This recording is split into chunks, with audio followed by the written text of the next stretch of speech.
பொதுவாக நீங்க பேசுவதை நான் ஏற்றுக்கொள்ள முடியாது.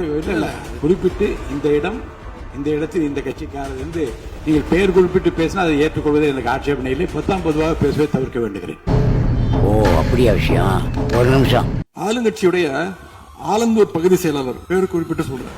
கணவரால் கைவிடப்பட்ட ஒரு பெண்ணுக்கு ஆலந்தூர் பகுதி செயலாளர் பண உதவி செய்யறேன்னு சொல்லி அவங்க பாலியல் ரீதியா துன்புறுத்த முயற்சி பண்ணிருக்காரு. சேலத்துல இன்னொரு பொள்ளாச்சி சம்பவம் மாதிரி ஆளுங்கட்சி ஆதரவாளரான மணிகண்டன் எனும் நபர் 50க்கும் அதிகமான பெண்களை பாலியல் வன்கொடுமைக்கு ஆளாக்கி இருக்கிறார். திருவாரூர்ல ஆளுங்கட்சியுடைய திருத்தரைப்பூண்டி ஒன்றிய செயலாளர் கல்லூரி மாணவியை ஈவ்டீசிங் பண்ணி இப்போ கம்பி நீட்டு இருக்கிறார். இது எல்லாத்துக்கும் மேல ஒரு கொடுமை, தூத்துக்குடியில ஆளுங்கட்சியை சேர்ந்த ஒரு அப்பாவி பெண்ணை 2 ஆளுங்கட்சி ஆட்கள் கார்ல அழைச்சிட்டு போய் மயக்க மருந்து கொடுத்து கூட்டு பாலியல் வன்கொடுமை கேங் ரேப் பண்ணிருக்காங்க.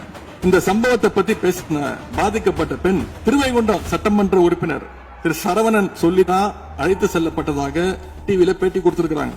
எல்லா மேலிடத்துக்கு தெரியும் அப்படின்னு பாதிக்கப்பட்ட பெண் பேட்டி கொடுத்திருக்காங்க. யார் அந்த மேலிடம் அப்படின்னு இன்னைக்கு மக்கள் கேட்க ஆரம்பிச்சிருக்காங்க. தனக்கு நேர்ந்த கொடுமையை ஆளுங்கட்சியினுடைய அமைச்சர்கள் 2ஆம் கட்ட 3ஆம் கட்ட தலைவர்கள் கிட்ட சொன்னதாகவும் பாதிக்கப்பட்ட பெண் இன்னைக்கு சொல்லியிருக்கிறாங்க. ஆனா நடந்தது என்ன?